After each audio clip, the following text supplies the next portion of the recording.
Hi friends, అందరూ ఎలా ఉన్నారు? మంచిగుర్రా? మీకు మీ కుటుంబానికి కృష్ణాష్టమి శుభాకాంక్షలు. అలాగే మమ్మల్ని కొంచెం ఎంకరేజ్ చేయండి ఫ్రెండ్స్. న్యూగా ఛానల్ స్టార్ట్ చేశాము. ఇంకా త్వరగా ఆలస్యం చేయమాకు. లేట్ చేయకుండా మనం టాపిక్లోకి వెళ్ళిపోదామా? మమ్మీ, ఏంటి హాసిని ఇట్లా వచ్చావు? ఏం లేదమ్మా, నేను కొంచెం బయటికి వెళ్తున్నాను. బంటిని చూస్తూ ఉంటావా? సరేలమ్మా, జాగ్రత్తగా వెళ్ళిరా. ఓహో, ఇదేందో వగలమారు బుల్లమ్మేందో మా ఇంటికి వెళ్ళి వస్తుంది. దీని గురించి మా అమ్మకి ఎలా అయినా చెప్పాలి.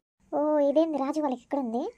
ఇప్పుడు నేను చూస్తే ఏమనుకుంటుందో ఏమో, మా గురించి ఏమో తెలుసో ఏమో. మనకెందుకు, మన పాటికి మనం పోదాం.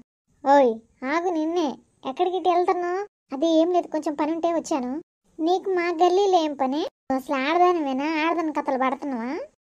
ఓ అమ్మో, ఏమైంది ఎట్లా మాట్లాడుతుంది? కొంపదీసి రాజు గురించి నా గురించి ఏమో తెలుసా ఏంది? ఎందుకైనా మంచిది, జాగ్రత్తగా మాట్లాడాలి తోటి. ఎవరండి మీరు? ఎట్లా పడితే అట్లా మాట్లాడుతున్నారు? ఎవరైంది? బాగా చెప్తున్నావే. ఎవరైందో తెలియకుండా ఎంతసేపు మాట్లాడావా నాతోటి? నిజంగా తెలియదండి, మీరెవరు చెప్పండి.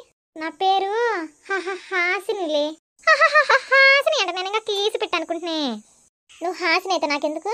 కీసి పెట్టవైతే నాకెందుకు? ఏం చెప్పు, నన్ను ఎందుకు ఆపేవు అసలుకి?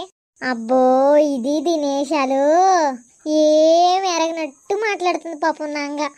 నువ్వు నీ ఏషాలన్నీ నాకు ఎరికే. నేను ఎప్పుడు చెప్తాను నీ సంగతి చెప్తా గానీ. అబ్బో, దిగొచ్చిందండి వెయ్యాలి. నా సంగతి చెప్పిద్దంటే ఏందో. మా అమ్మ నాన్న చెప్పలేని సంగతి నువ్వేది నాకు చెప్పేది? గోష గోషేలే చెప్పేది, కానీ నీకు ముందు ఉందిలే ముసలి పండగ. ఓ అమ్మో, ఇదేంది ఇంత డేర్గా మాట్లాడుతుంది? కొంపదీసి నా గురించి రాజు గురించి తెలిసిందే ఏంది?